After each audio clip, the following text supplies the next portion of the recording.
tugiye kubana rero mu kanya k'ijambo ry'Imana keza. Ndakwinginze, numva ndyohewe kubona ngiye kusangira n'abandi message, kubera ko ni message ihereza abantu kwidegemza. Imana idufashe cyane gose. Ico gituma rero umbabarire ube ngaha, ntago nza guteba, ndagerageza gufata umwanya wo kuyigisha, hanyuma tuze kuronka n'umwanya wo gusenga. Ariko umbabarire uze kunkurikirana kugira ngo tuze kubana muri aya masengesho. Ndumva Imana izokora ikintu gikomeye muri aya masengesho. Ndumva Imana izovugana n'abantu muri aya masengesho ku rugero rudasanzwe. Ndumva Imana izobohora muri aya masengesho ku rugero rudasanzwe. Nkuko nari nabivuze, ndagusabe, nongere ndagusabe, ukura amaso ku bantu. Ukura amaso hehe? Ku bantu.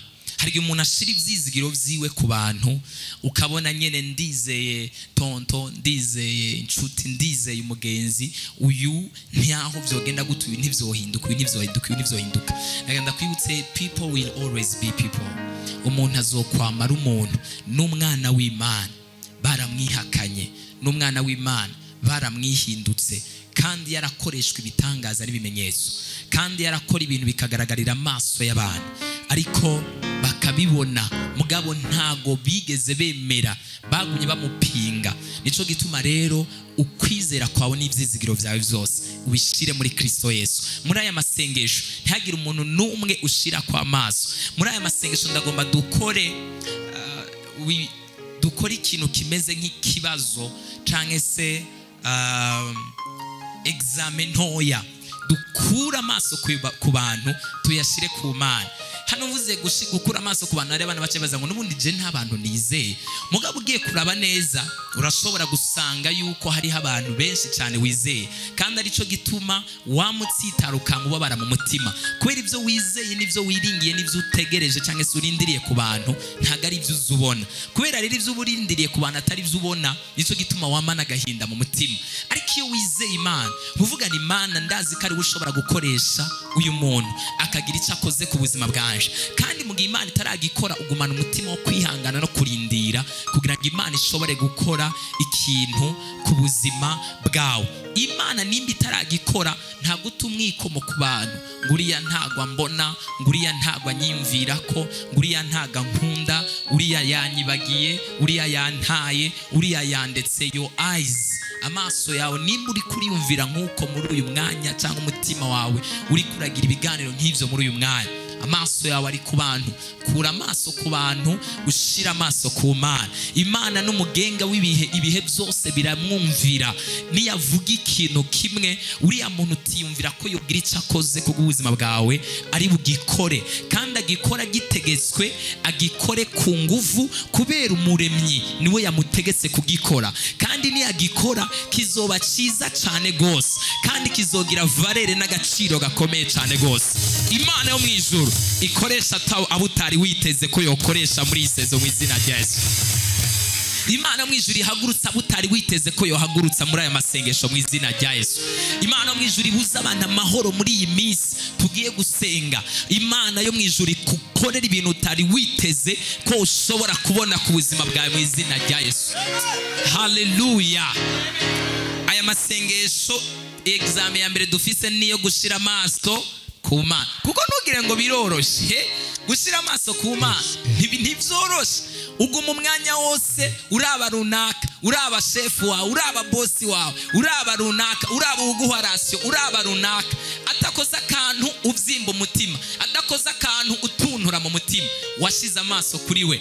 Hanga amaso nde? Yesu. Hanga amaso nde? Imana. Hanga amaso Data, niwe wenyine afise igisubizo cy'ubuzima bwawe.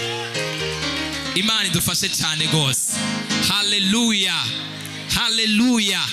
Ndakurahiye aka kantu, ndazi ko kagiye gukora ikintu kidasanzwe, kandi kaza gutuma ugira amahoro mu mutima wawe. Tugomba kwinjira. Hanga amaso nde? Yes. Hanga amaso nde? Yaravuze ngo nuna muri amaso yanje ku misozi, mbega ugutabagwa kwanje kova he. Imana dufashe cyane gose. kuguma widogera abantu batakwishavugira iki, widoga umwidodombo ugenda wivugana mwibarabara witakishavu, bikaguhanga amaso abantu Imana itakwiyumviriye. Nta muntu numwe yo kwiyumvira, ariko Imana ikwiyumviriye umuntu ashobora kurara ataryamye. Haleluya! Kubera wewe. Imana idufashe cyane. Ashobora kuvyuka saa 9 z'ijoro, ashobora kuvyuka saa 6 z'ijoro akakwandikira message, kandi ico kinakwandikiye message ari ico yari gukora ejo, akavuga ngo numva ijuru rimbujije amahoro, hari ikintu ntegerezwa gukora. Ariko tumworeka tugahanga amaso Yesu. Imana idufashe cyane gose. Bwira mugenzi ati hanga amaso Yesu. Imana idufashe cyane gose. Twaje kumuhanga amaso ari bukora ikintu ku buzima bwawe mu izina rya Yesu. Reka rero twinjire mu ijambo ry'Imana tudatevye, tunyaruke. Ara majambo ngomba kuvuga ko turasoma umurongo umwe wonyene, one single words. Ayandi majambo tuzoyaganira ko ku munsi w'ejo. Duhaguruke dusome ijambo ry'Imana riri mu Kuvayo igice cyaho ca 18. Kuvayo 18. Apana 18, sorry, aho banzu hareke. Kuvayo 22. Kuvayo 22 ku murongo waho. Kuvayo igice ca 22 umurongo waho wa 18. Mumpere mikrofone nimba ya wahabonye uhadusomere. Iravuga dusome mu izina rya Yesu. Mu bubangutsi. Amen. Kuvayo 22 ku murongo wa 18. Haravuga ngo umurozikazi ntimuze mumureke ngo abeho. Sawa, uvyagire mu izina rya Yesu.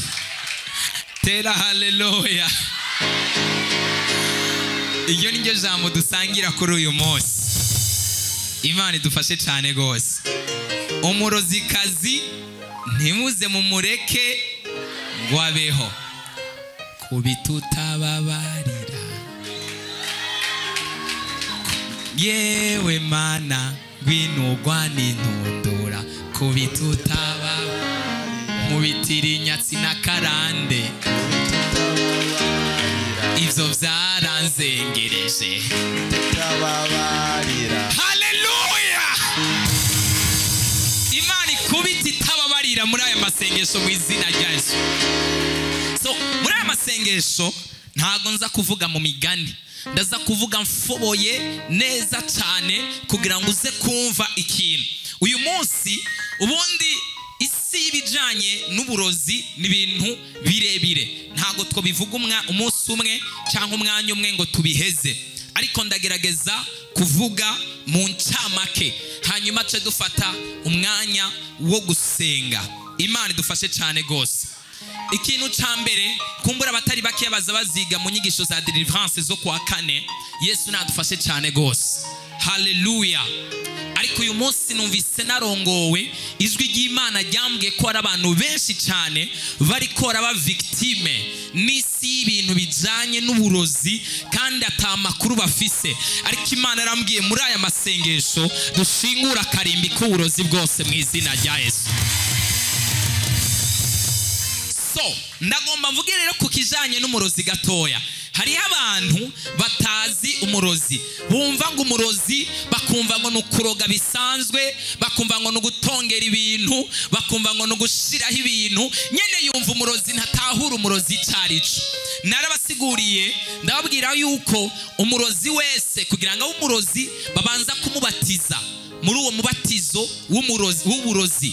Nimba wewe barabatijwe mu mazi menshi ukavuka ubwa kabiri ukaba wita umukristo, ni kuvuga n'abarozi nabo kugira ngo bitwa abarozi babanza kuja mu mubatizo wo kubatizwa, uwo mubatizo wo kwitwa wo kugira ngo bitwe abarozi. Uwo mubatizo uba uri kurashaka kubashikana ku ntumbero iyi imwe. Uyu mubatizo rero sundi, uyu mubatizo nuwo kugira ngo ubakuremwo umutima w'ubumuntu n'imbabazi muri bo, kugira ngo ikintu cyose baza kwituma ku mwana w'umuntu bagikore batagifise n'ubuntu muri bo. Imana idufashe cyane gose. Yesu nadufashe cyane gose. Kugiye umwana w'umuntu abatijwe mu mazi menshi avuga ngo mpfanye na Kristo nzukanye nawe, si jewe nkiriho ni Kristo ariho muri jewe. N'abarozi iyo baciye muri uyu mubatizo, umubatizo wabo ntago nogenda mu mubatizo wabo kuko babatizwa mu buryo butandukanye bivanye n'urugero bagenda bacamwo. Ibindi byose bagenda bacamwo ni migenzo bagenda bakora yo kugenda batanga ibimazi kugira ngo bagende baduga mu autorite agenda atandukanye. Rero uyu mubatizo wabo nuwo kugira ngo bapfe ubumuntu muri bo bupfe ntibasubire kubaho, ariko abe ari ikibi kiba muri bo kandi gikontorora ubuzima bwabo. Iyo rero bamaze guca muri uyu mubatizo bagapfa, ikibi kikaganza muri bo, ntago basubira kugira ikintu bita imbabazi. Imana idufashe cyane gose. Ntibasubira kugira ikintu bita impuhwe, ntibasubira kugira ikintu bita imbabazi, ntibasubira kugira ikintu bita impuhwe. Umwe mu barozi bakomeye bo mu bihugu byo hanze yarakijijwe amaze kubatizwa mu mazi menshi, atangura gushinga intahe ukuntu babatizwa mu mibatizo igiye itandukanye. Ariko wewe avuga umubatizo yabatijwe kugira ngo ahinduke umurozi, cyangwa se imigenzo yakorewe, cyangwa se imigigwa yakorewe kugira ngo ashobore kwitwa umurozi. Aravuga yuko bagenda ikuzimu, bamaze kugenda ikuzimu rimwe na rimwe baje mu cyumba bakaca banyika, cyangwa se wewe ukabona umuntu umenga araryamye ngaho arasinziriye, ariko umuntu yagiye mu kuzimu kera. Umubonye ngaho uravuga uyu muntu araryamye ari ngaha, ariko yagiye mu kuzimu kera cyane gose. Cyangwa akava ngaho akagenda mu mwonga hanyuma akacamanuka ikuzimu, cyangwa mu bindi bibanza bitandukanye baba bariko barahurirayo. Amaze bashobora kugenderamo kugira ngo baje ikuzimu.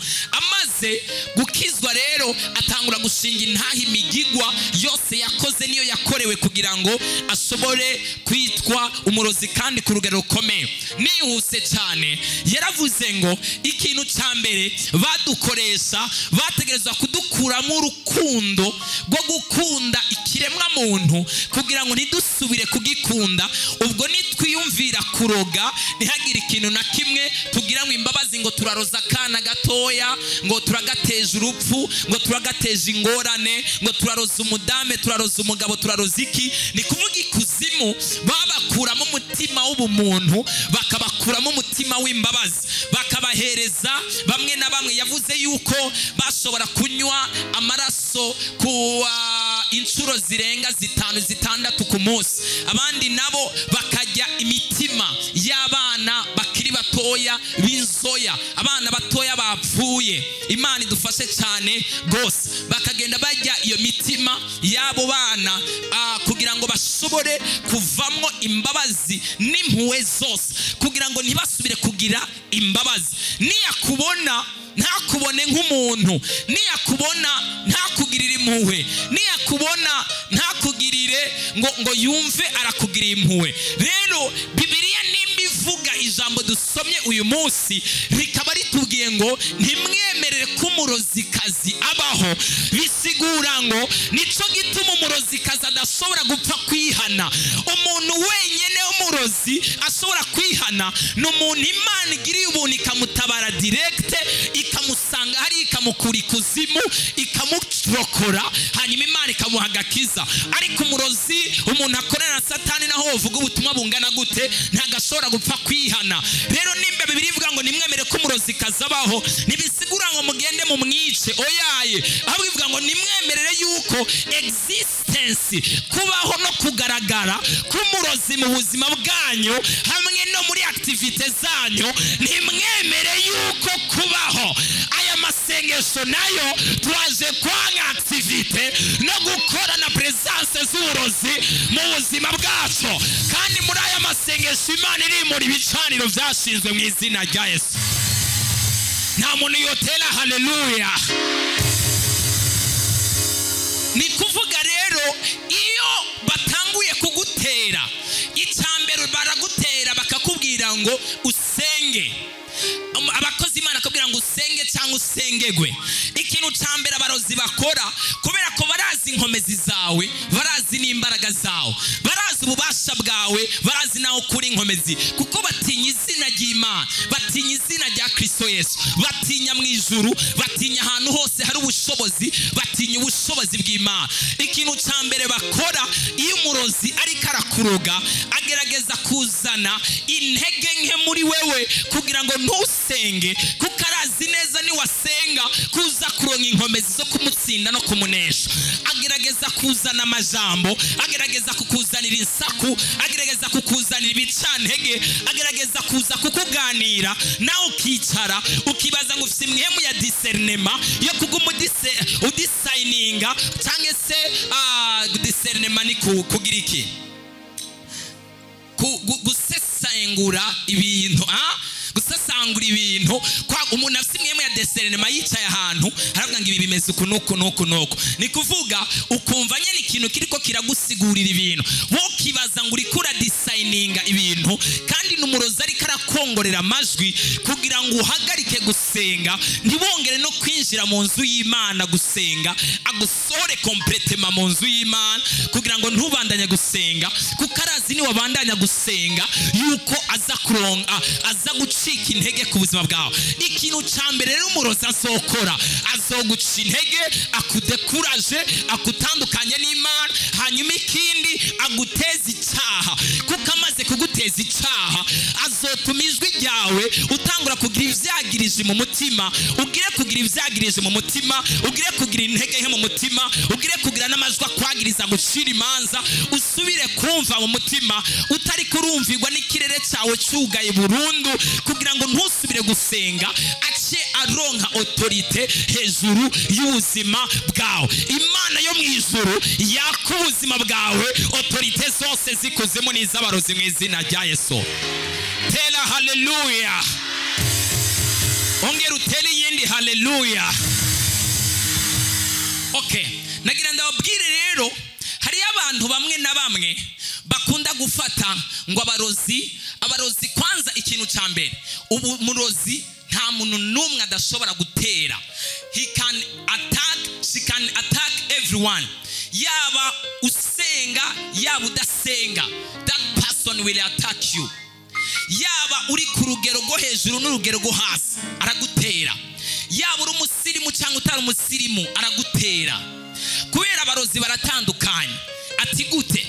Hari abantu bibaza ngo abarozi n'abakecuru bagenda bambaye ibishweka gusa. Hari abantu bibaza ngo abarozi n'abakinzi barara barakinda mu ijoro uryamye usinziriye. Hari abantu bihaye ishusho mu mitwe yabo y'abarozi uko bameze kandi atari ko bameze. Igituma rero bakuroga ntunamenye ko banakuroze, banakubwiye ngo umurozi yakuroze ntunavyemere, ni kubera hari ishusho wamaze kwiha mu mutwe wawe yuko hari ukuntu abarozi bameze. Nico gituma niyo abarozi bije mu buzima bwawe utigera umenya ko abarozi bije mu buzima bwawe, yet bamaze kukuroga wishe ubuzima bwawe, wugaye ubuzima bwawe. Uyu munsi ishusho washize mu mutwe wawe uyikuremwo. Abarozi nta muntu n'umwe badashobora gutera, barashobora gutera uwo ari we wese, ahubwo ufise capacity nyabaki, uhagaze bingana gute, wizera Imana bingana gute, ufise amasengesho angana gute, kugira ngo ushobore guhagarara uresista imyami yose y'abadayimoni n'ubushobozi bw'umwijima.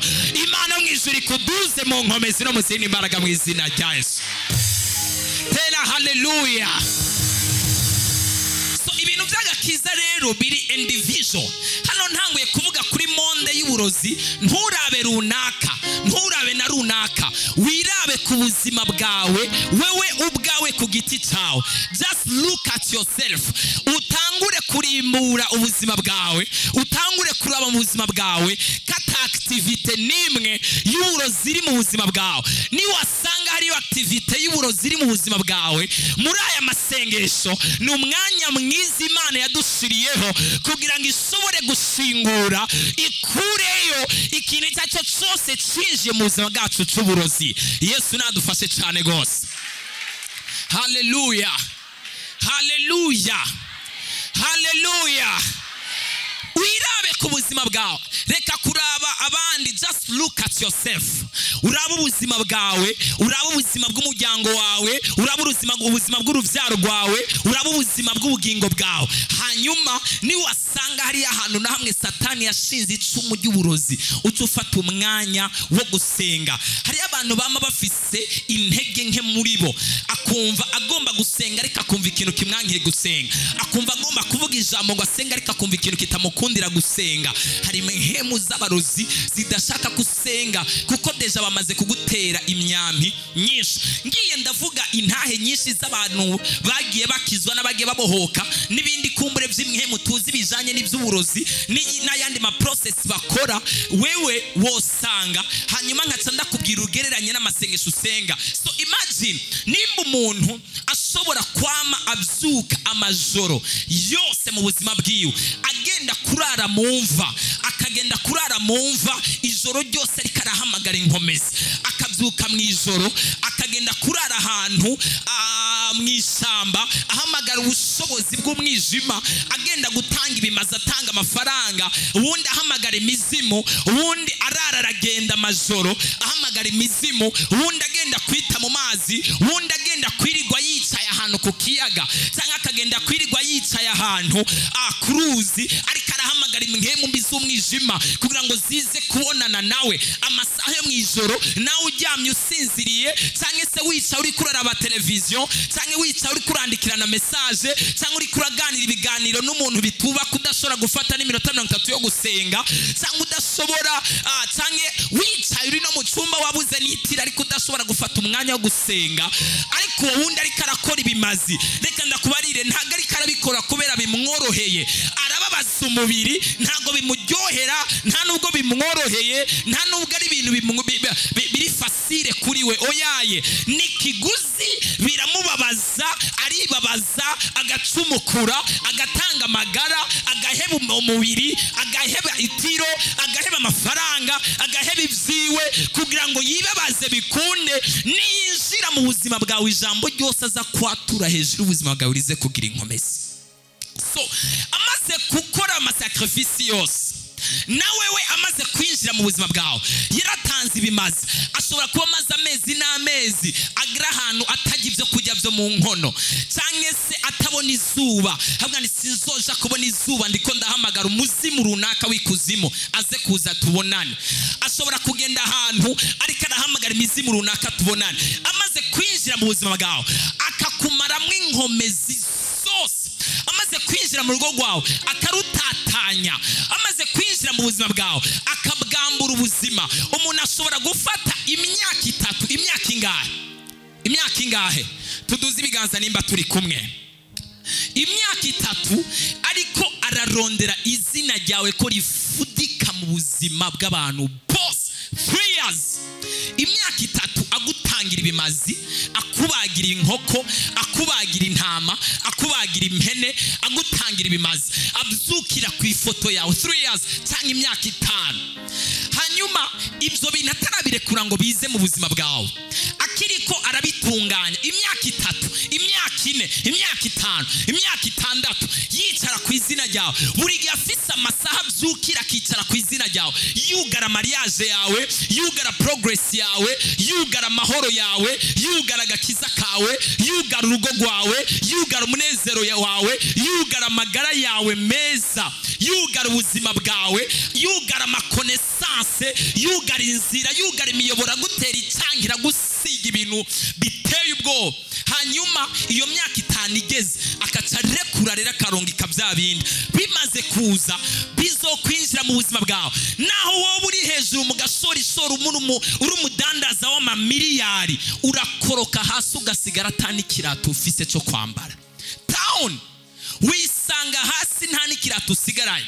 Ni kuvuga abirekuye amaze imyaka 5 akwitegurira. Muri iyo myaka 5 nawe ushobora kuba uri muri ambiance, nta makuru ufise ko hari umuntu yicaye ku izina ryawe.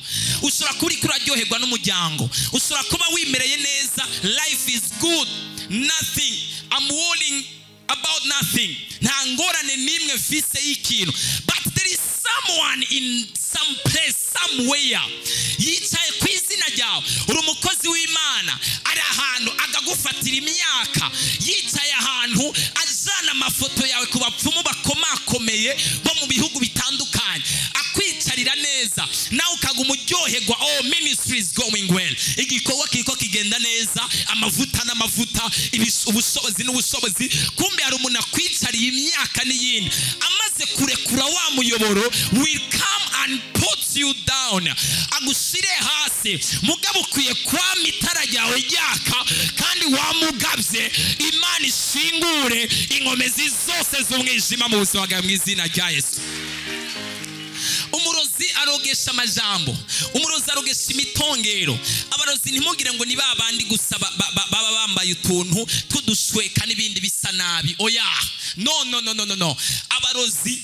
Abarozi bashobora kuba bafise imiduga, ugasanga ni n'umurozi aba muri etaje nziza, ariko ujya muntu niwe muntu w'umunyakuzimu akomeye cyane. Kwanza bari abarozi b'abakinzi nta n'imbaraga bagira, nta n'ubushobozi bagira, kuko kuba umurozi bisaba umutahe w'amafaranga menshi, kuko bisaba ko umuntu atanga ibimazi byinshi, bisaba ko umuntu atanga amasacrifice menshi, bisaba ko umuntu arekura ibintu byinshi cyane. The more uitanga n'ukuntu umuntu arekura amasacrifice menshi, niko aduga mu autorite yo mu bushobozi bw'uburozi bwinshi. Rero bajya baza mu tunuze kuva ngo umuntu ari karagiruka, bajya nta bushobozi bagira.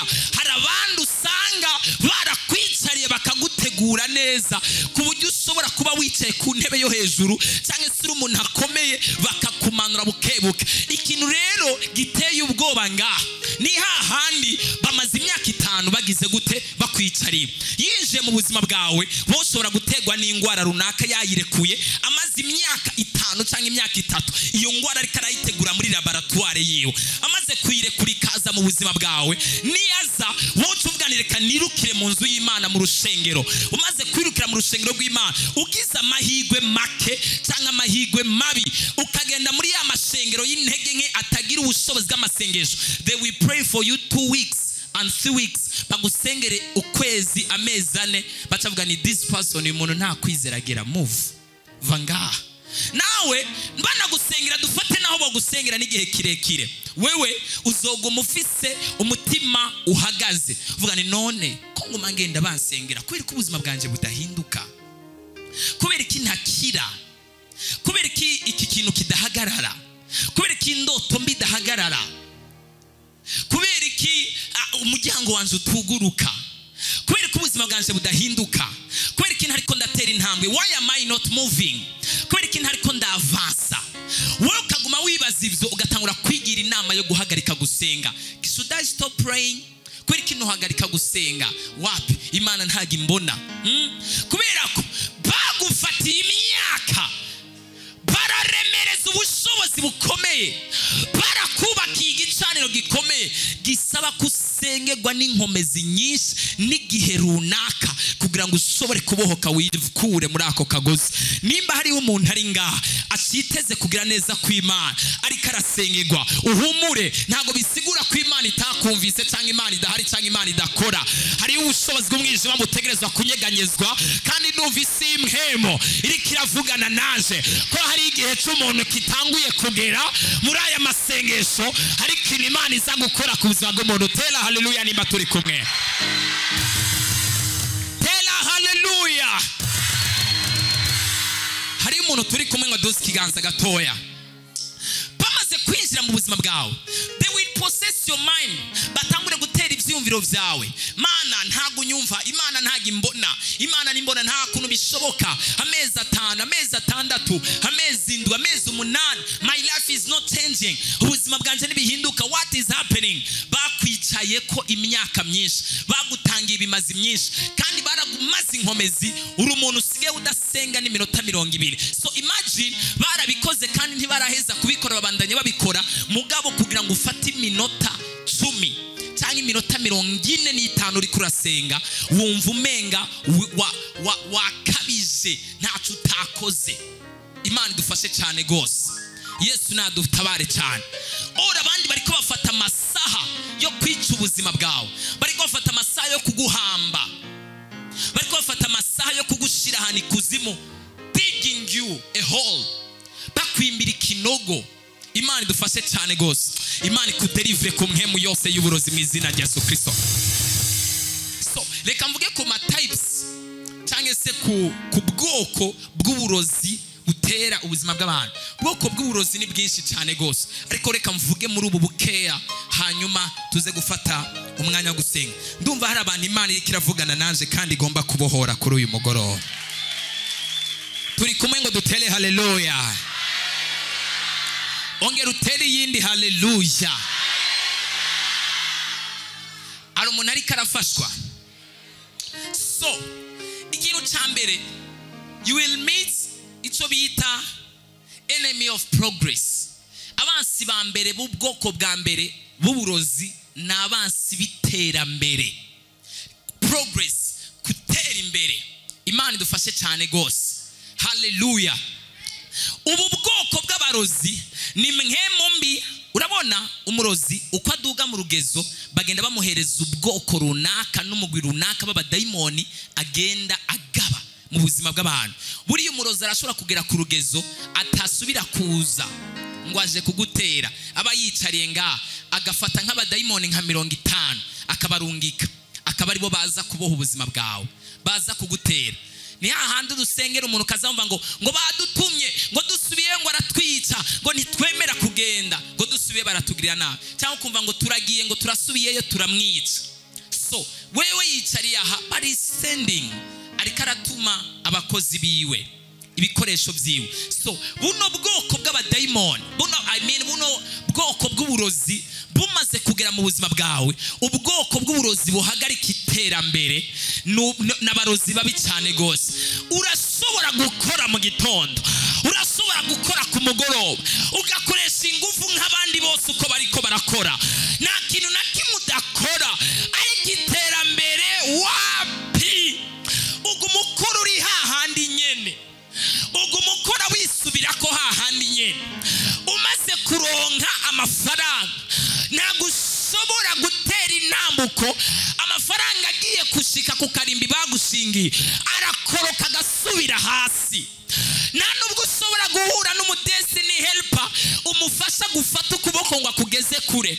Uzoguma ubona abandi usumbye ubwenge, usumbye ubumenyi, usumbye gutahura, usumbye ishusho na nziza, unabasumbya n'uburambe na experience, bariko baratera imbere ukavuga ni none jewe nakoze iki? Kubera iki jewe natera imbere? Why am I not moving forward? Uburozi bwugara iterambere ry'ubuzima bw'umuntu n'uburozi bubi cyane, kubera umuntu aragera igihe akarambirwa cyangwa abantu bakamufata ukundi. Imana yo mu ijuru ikure mu nzira ubwoko bw'abarozi bwose bukubuza gutera imbere nk'izina rya Yesu. Haleluya. Biranga kutera imbere, uguma ukora ibintu byose, you keep on trying, ariko kugira ngo utere imbere wapi? Nabusumba ubumenyi baratera imbere nawe uri ngaho. Imana idufashe cyane. Nabusumbya source bashobora gutera imbere nawe uraho. Ibyo ukora byose bipfa, you will not move forward. Ntabwo ushobora gupfa gutera imbere. Ni kuvuga imhemu irugara amakote yawe yose y'iterambere. Iba haragushingiye akarimbi ikagukorera umuzingi ikavuga nti aha niho hiwawe.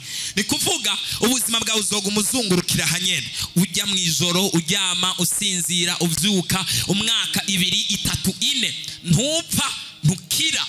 Life is there. Ubuzima bwawe nibuhinduka. Imana idufashe cyane gose. Nimba hari umuntu hari muri ubwo buzima, Imana yo mu ijuru icako kagozi nk'izina rya Yesu Kristo. Icyo werekeza ku biganza uyu munsi Imana ikiderive, utangure gutera intambuko mu izina rya Yesu.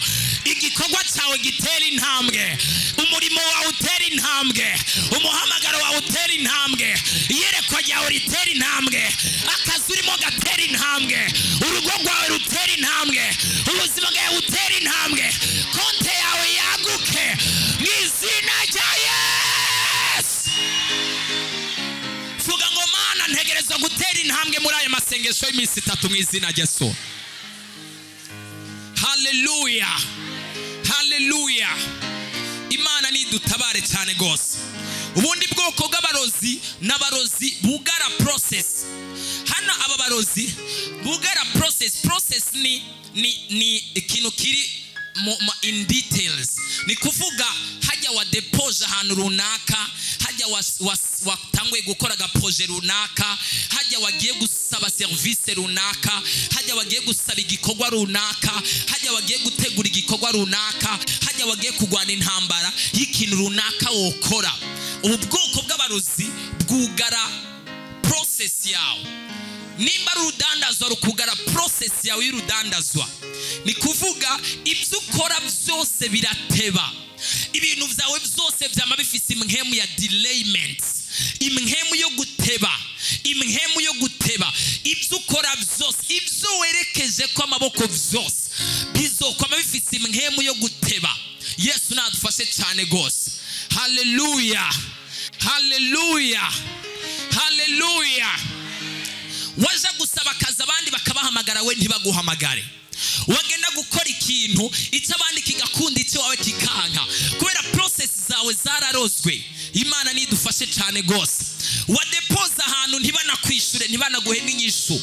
Wazana ubutumwa ahantu ukarindira ko bazoguhamagara ukabura. Yesu nadufashe cyane. Process zawe zirugaye, barafata bagatongera ku mazina yawe cyangwa ku buzima bwawe, bakugara process z'ibintu byose ugenda ukora. Wadepoza muri ambasade runaka, your process are locked. Ama process yawe akaba yugaye yose.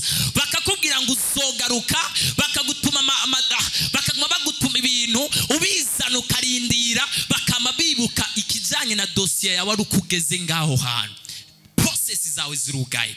Process yawe ntago izokwigera itera intambuko kubera zigize gute? Zirugaye. Imana mu ijuru dutabare cyane gose. Hallelujah. Washaka gukora agaproje runaka, ugiye gukora gusaba ikintu runaka, ibyo abandi bigakunda ariko iby'iwawe bikanka. Yesu nadufashe cyane. Watangura kubaka ikintu runaka, ukazogiheza bo mwatanguriye rimwe no kugiheza baragihejeje no kucimukiramo baracimukiyemwo. Kubera iki? Basura kubatana gusumbya n'uburyo, mugabo hazokwama haboneka inzitizi n'intambamyi zizoguma zikuzibira kugira ngo ikintu cyawe nikibe applied, ntigishobore gushigwa mu ngiro. Imana mu ijuru ibohora ama process y'ubuzima bw'abantu bari ngaha mu izina rya Yesu. Hallelujah. Process no gereranya nko kuja gusaba demande cyangwa se kuja gusaba ikintu runaka hanyuma ukarindira inyishu. Ikintu cyose uzi kugenda gusaba cyangwa se ukora ukirindiriye, ico ni ikintu bitwa process. Sinzi ko no kivuga mu Kirundi, ariko ndizera ko umuntu wese atahura ikintu bitwa process ngaha. Muragitahura? Nimba tugitahura tuduze ibiganza numve ko hari kundi no gisigura. Abagitahura tuduze ibiganza, abatagitahura nabo tuduze ibiganza. Ntugire isoni, ni byiza kutahura ivyo turiko turavuga. Imana idufashe cyane gose. Ndabona ko ari abatagitahura. Imana ni dutabare cyane. Hallelujah. Mubo anye dufate, ndashobora gukora nka dossier runaka hanyuma nkayirungika, bakantuma izindi nkagenda kuzirondera, ariko ibindi bikiri muri process. Ni kuvuga biba bikiri mu nzira, bikiri ko birakogwa. Yesu nadufashe cyane gose. Ni ikintu kiba kiriko kirakogwa etape kuri etape, step by step. Yesu nadufashe cyane gose. Hallelujah. Ico kintu rero nico bashobora kuboha, ugasanga umuntu yamaja kubaza, yamaja kugira ibiki cyangwa kanarindira, ugasanga no kwibagirwa yaribagiwe, yaranibagiranye. No one is even remembering him. Nta n'umuntu n'umwe amwibuka, nta n'umwitayeho. Ubashikira imbere no bugane, mbe wari wavuze yuko ukeneye iki, mbe wari ivyo wabi bimeze gute? Process zawe ziraboshwe. Imana idufashe cyane gose. Yesu nadutabare. Hallelujah, hallelujah, hallelujah. So kino ni kindi kintu kibi cyane gose. Abarozi baboha umuntu, wewe ukaba uri umuntu usa neza mu buryo bw'umubiri buboneka imbere y'abantu, ukabugaragarira abantu neza, ariko mu buryo bw'umwuka ukaba uri mubi, ufite ishusho atari iwawe. Isura yawe barayitwaye, igikundiro cyawe baragitwaye. Ubwo umugenda kwishira ku bantu utangara igituma abantu batagukunda, n'igituma abantu batakumva, n'igituma abantu bataguhurumbira. Igikundiro cyawe cyaratwawe kera. Yesu nadufashe cyane gose. abantu batangura kuguhunga. Umurozi arakuroga kubujya gushira kw'ikintu abantu bakaguhunga, abantu ntihagire umuntu numwe atumbera ubuzima bwawe. People will run away. Ukabona uzungurutswe n'abantu ahantu hose ariko nta muntu numwe hari mu buzima bwawe. Bishatse kuvuga iki? Ukabona ufise umuryango w'abantu benshi, ukabona ufise inshuti nyinshi ariko izo nshuti nta na kimwe zishobora kukumarira. Ukabona ufise umuryango w'abantu benshi ariko nta n'umwe ushobora kwitura ikintu ngo akumve, nta n'umwe ashobora kugufasha. Barakuboshe, barakwambuye ishusho. No one has mercy on you. Nta ukugirira impuhwe, nta n'ukugirira imbabazi. Ariko iyo umuntu yabohotse ashobora kuvuga ikintu umutima w'umuryango wose ukabura amahoro, ugahungabana. Vuga ni runaka yagize ikibazo, byagenze gute, byagenze gute, afite ingorane imeze gute, afite ikibazo kimeze gute. Nimba hariho umuntu wari wese yaboshwe hano, Imana yo mu ijuru ikureho iyo mpemu mbi mu izina rya Yesu Kristo Munyanazareti. Umviriza, navuze kuri aya majambo ndiko ndavuga, umuntu arashobora gutegwa ariko ntabohwe. Yesu natufashe cyane. Ariko umuntu ashobora no gutegwa akanabohwa. Imana nidufashe cyane gose. Aya majambo ntuyumvirize ngo ugume uyasunikira ku wundi, uyasunikira ku wundi. Take it.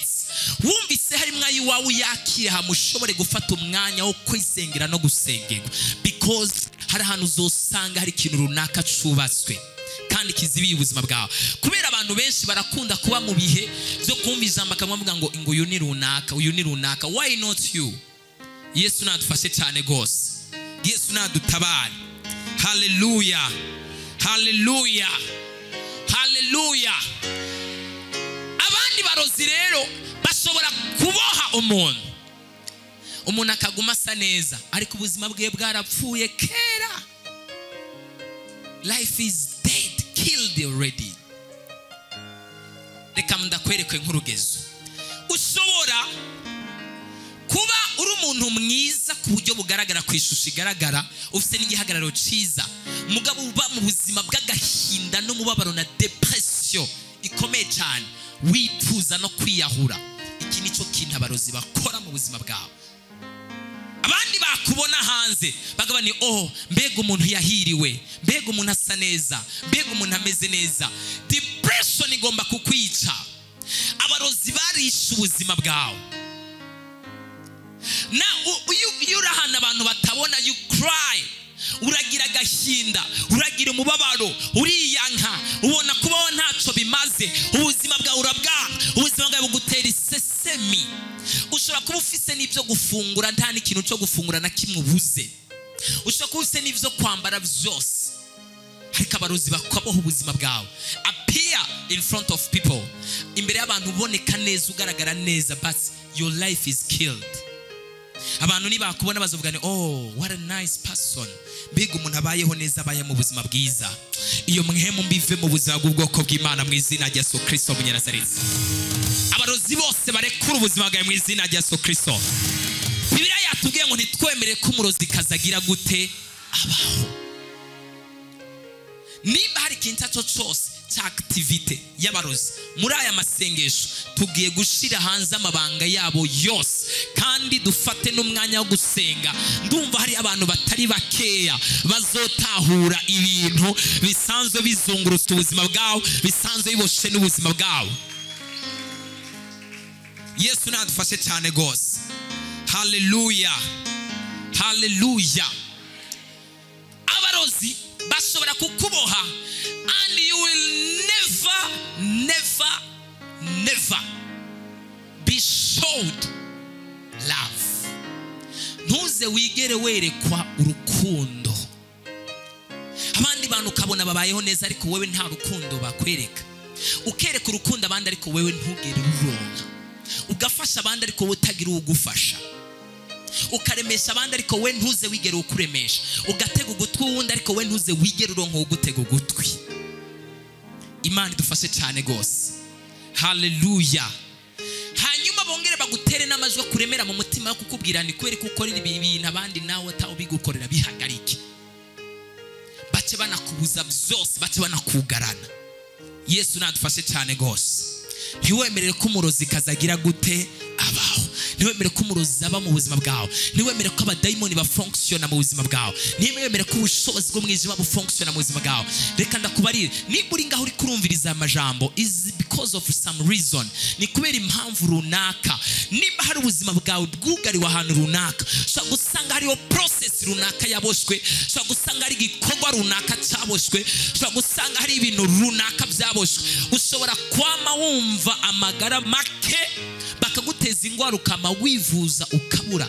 We look for sickness no one will find. Abarozi bageze ku rwego rwo gucreya amakanseri, gucreya amadiyabete, gucreya ingwara zidakira nyinshi cyane gose. Bagacreya ingwara bakayirema ikazi kabaho, bagacreya ibibyimbe bikabyimba mu nda, bikabyimba mu mutwe, bikabyimba ku mubiri. Imana idufashe cyane gose. Ukabyuka igitondo runaka, umwanya runaka, ubuzima bwawe bwamaze kuzuramwo imisonga, utagishobora guhaguruka, utagishobora gutambuka. Ukabyuka igitondo runaka nta muntu n'umwe ashaka kugutega amatwi, everyone is hating you, abantu bose bakwanse. May God help us. Ukabyuka igitondo kimwe wumva ushaka kwiyahura, wumva utagishaka kubaho, binjiye mu buzima bwawe. They use your picture, bakoresha ifoto yawe, bakoresha amazina yawe, bakoresha igitutu cyawe, bakoresha imishatsi yawe. Yesu nadufashe cyane gose. Umviriza, we need to pray, kubera ko nowadays hariho n'abarozi bashobora kugenda hariya ahantu bata imishatsi, ku bantu baba bagiye kwimwesha, abisukisha bagira ibiki, hajya ahantu baba bataye imishatsi mu mapuberi. Umurozi akagenda, because ahantu honyine haba DNA y'umuntu ni hano mu rukumwe. Ibindi bintu byose urashobora kubihuza n'umuntu, ariko ADN yawe, igikumwe cy'umuntu ntushobora kugihuza n'undi. And your hair, n'umushatsi w'umuntu uburi unique, nta muntu n'umwe ahuza umushatsi n'uwundi. So when someone has your hair, bakagenda hariya ahantu akagenda gatora umushatsi wawe, bo ntamenya ko ari wawe, arawutora gusa mu buryo bw'umwuka, akagenda akabikoresha, agatongera ibintu, agakora ibintu, akagutwara inyenyeri, akagutwara ubwenge, agatwara ibi, ukazorondera ahantu warogewe ukabura. Ukiyumvira ahantu igituma umutwe wawe umenetse ukabura, ukiyumvira igituma umutwe wakamo umuriro, your head have fever, ukabura. Yesu nadufashe cyane gose. Hallelujah, hallelujah. Sindi ko nababuza kwimwesha, twese turimwesha, nta muntu umwe atwimwesha, or even me ntaje ndimwesha. Yesu adufashe cyane gose. Yesu nadutabara. Hallelujah. Ariko hariyo ubushobozi bw'Imana. Iyo usenga niyo wegera Imana, ukuvura umubiri wawe, ikintu cyawe, ubuzima bwawe, inzara zawe, ubugingo bwawe, ku buryo n'abadayimoni begereye akantu kiwawe konyene kamwe badashobora kuresista kugakorera kico bipfuza ko bagakorerako. Imana mu ijuru ikongereza imbaraga mu izina rya Yesu. Hallelujah, hallelujah. Ibihe turiko turajamwo, ubushobozi bw'umwijima buriko burafata dominion cyane, buriko buragera kure cyane, kubera baritanga cyane. Ariko abakristo barabaye abanebwe, ubu bashaka message za grace gusa, bashaka message zo kubabwira ngo umuntu adasanzwe. You are not normal, you are fire, you are fire, fire. Udashobora gufata iminota 30 yo gusenga wewe, how fire? Good. Imana idufashe cyane. Nguraganza pepo teteke, ngwavukiye guteruza imbere, uteruza imbere he udasenga. Hari ubushobozi bw'umwijima bwakuboshe, bwafashe ubuzima bwawe. Amajambo yo ku muntu atagira inkomeza, atagira n'imbaraga.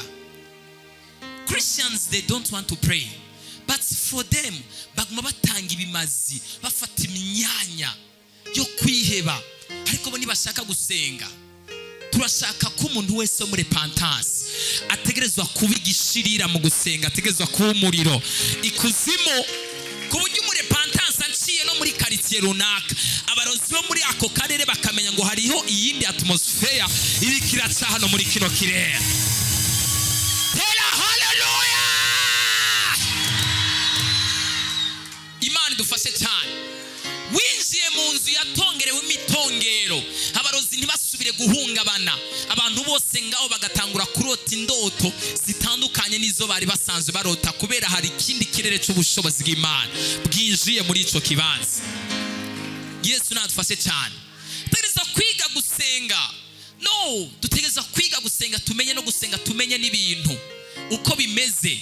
Yesu nadufashe cyane gose. Hallelujah, hallelujah, hallelujah. Ngo byose byararangiye. Ibiki byarangiye? Icyarangiye nuko twari abanyamahanga tukitwa abakristo, turabakristo. Mugabo ntibyarangiye. Paul yavuze nkiri mu isi mfashigiye mu ntambara. Ninde mu Kristo muri generation yagwanye intambara nk'izo Paulo yagwanye?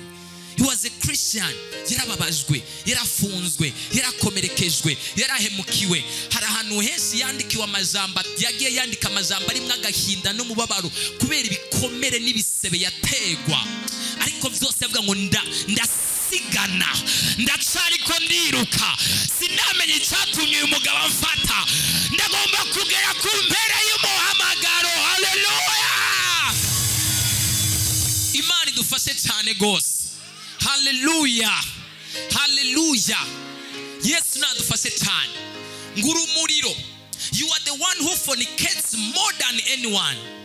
Yesu nadufashe cyane gose. Ngo turi umuriro, ngo ntidushobora gutsindwa, ntidutinya, ntidutsindwa. Then uriwe munyabyaha wa mbere abarozi baragufasha. No, ubuzima bw'abarepentance ntago butegerezwa kumera uko. Ubuzima bw'abarepentance n'ubuzima bw'amasengesho, n'ubuzima bwo kwihana, n'ubuzima bwo kubohoka. N'uzinjira muri repentance wese azomenya gusenga, n'utigeze amenya gusenga azomenya gusenga mu izina rya Yesu. Tela hallelujah. Ndumva hari ikintu Imana igomba gukora. I feel something God wants to do. Ndumva hari abantu benshi cyane baboshwe. Ndiko ndabona ibintu byinshi mwemu yari ari karanyereka hano. Hallelujah. Can I prophesy? Ndumva nza kuvugishwa hano.